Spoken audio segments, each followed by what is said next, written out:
Hello, everybody. Hello! There is an African proverb that says it is the women who hold the sky up. Isn't the sky up there? The sky has never fallen. So, it's time for us to make that count.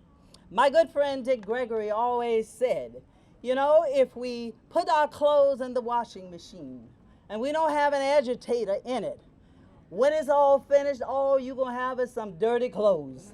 So we got to motivate, we've got to demonstrate, and we've got to agitate until the Equal Rights Amendment is here. We women have allowed too much to happen because we have allowed our issues to be separate. We don't always come together to support each other's issues as human beings in this country. We listen every day to those men over on Capitol Hill who talk about how terrible it is and what's going to happen to the women and girls of Afghanistan, as has been said before. And yet right here in this country where they're free to vote for what is morally right any day they walk into that building. But do they? We need to agitate. We need to tell them and make it clear there is no limit on equality. We need to tell them also that it is the women who understand that we cannot anymore be partly free than a woman can be partly pregnant. We have to make these things known to these people who would stand up for someone else.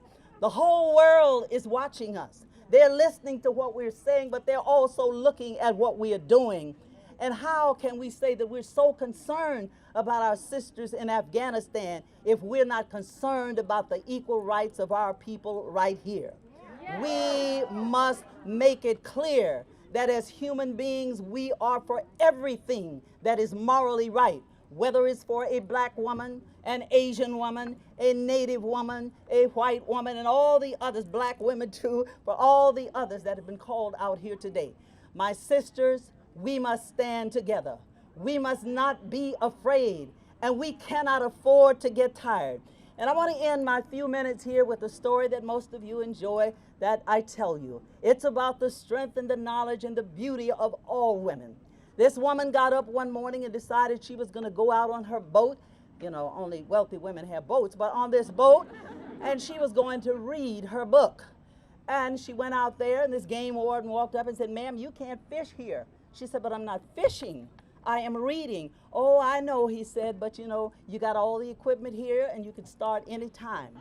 Well, the other side of that is to show you how bright women are and that we can get this job done. She says, "And if you do that, sir, I'm going to have to say you raped me." He said, "But I didn't rape you." She said, "But you've got all the equipment. You could do it anytime." We can pass this Equal Rights Amendment if we do what we should do. Thank you. God bless you.